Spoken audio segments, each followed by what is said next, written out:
Hello Leo, Sun, Moon, Rising, and Venus signs. Kamusta kayo?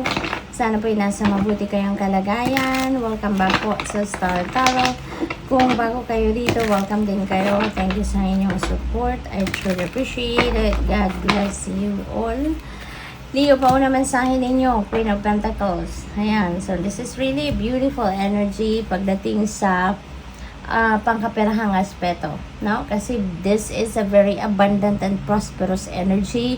Kaya most likely merong mga paparating na pera sa inyo dito. Merong mga paparating na opportunity linked to your finances, no? Trabaho, career, pagka side hustle, di ba? Anything na mapagkukuhanan ninyo ng pera and maghahatid sa inyo ng prosperity and abundance.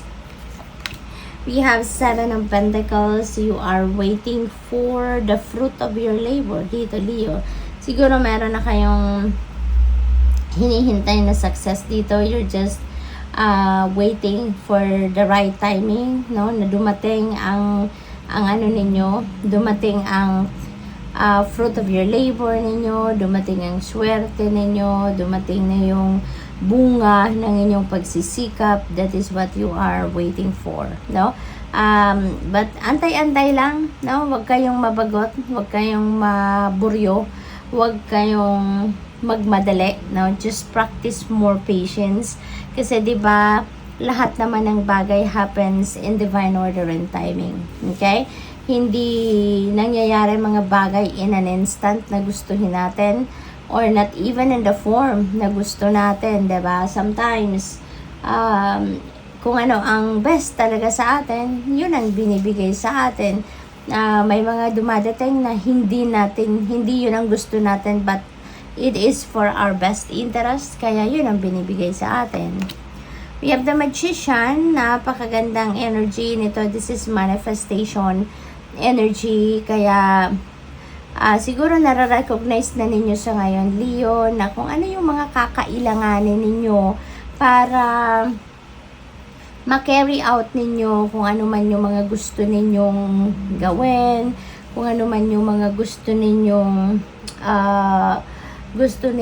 ma-achieve, you know, maaring makikita nyo na ngayon sa paligid ninyo na yung mga makakapagsuporta sa inyo para magawa ninyo yan ay nandiyan na. Kaya maaaring maglalakas ng loob na rin kayo na magsimula na kayong mag-take action, no? Kasi kung sa plano, napagplanuhan nyo na to, nakapag-diskarte na kayo how you're going to navigate, no, this journey.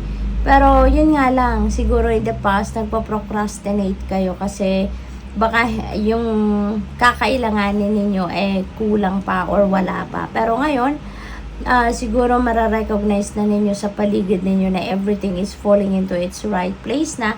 Kaya go signal na yon para sa inyo. It's about time na to get on your feet and make things happen. King of Pentacles, napakaganda. Meron tayong Queen, meron tayong King. So, maaaring meron ditong couple, no, Leo, that is very supportive of you sa mga ginagawa ninyo, or baka kayo at ang partner ninyo ito na lagi kayong nagtutulungan, you're very supportive of each other, or yung partner ninyo, yung person ninyo is very supportive of you, is always behind you to support, no, yung ganon. This is also a very abundant and prosperous energy, King of Pentacles.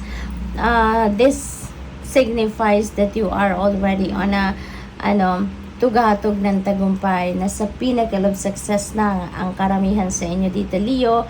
Maaring natupad mo na, no, kung ano yung dream job siguro ninyo or estado ninyo sa buhay. Baka nandoon na kayo sa kung ano man yung gusto ninyo, no, nakalagyan. So congrats to that. This is about wealth as well. So baka merong paparating dito na mga financial opportunities and blessings na maghahatid sa inyo ng prosperity and abundance, no? For others of you, baka promotion ito na dumating, and that is baka para sa leadership role ito, no, na mapupuntahan ninyo.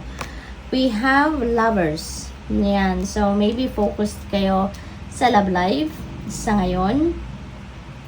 Maaari din na ang iba sa inyo dito is going to enter a new or into a new love and romantic relationship, or baka leveling up ng inyong commitment ang ganap dito. Baka merong mag-aasawa na, magsasama na, magsisimula ng bumuo ng pamilya, mag-aanak na, yung ganun ba? We have 7 of Swords. Ayan, so this is an energy of liar, cheater, and stealer. Kaya mag-iingat kayo sa mga makakausap ninyo. Okay? Or even sa mga valuables ninyo, tangible and non-tangible.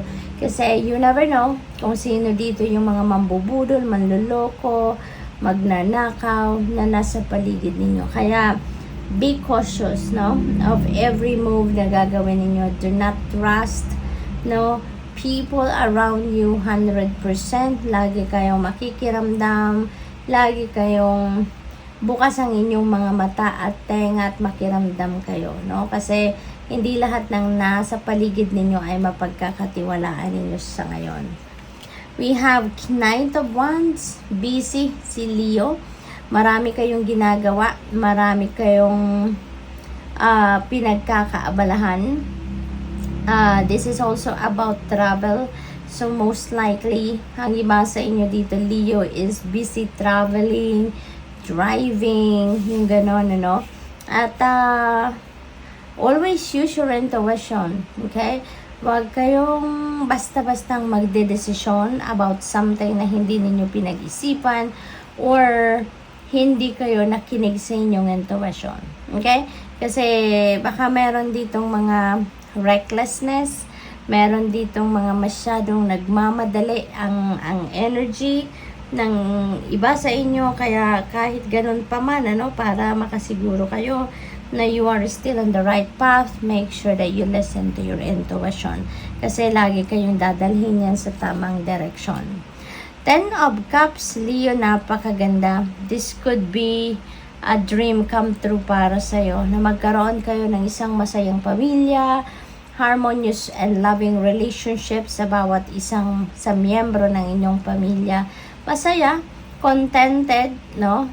This is domestic bliss, domestic happiness, happy family. Masaya ang bawat isa, no? Masaya ang bawat isa. Maganda ang samahan, maganda ang usapan, kaya maganda ang sitwasyon. Good luck. Thank you for watching. Love and light. Namaste.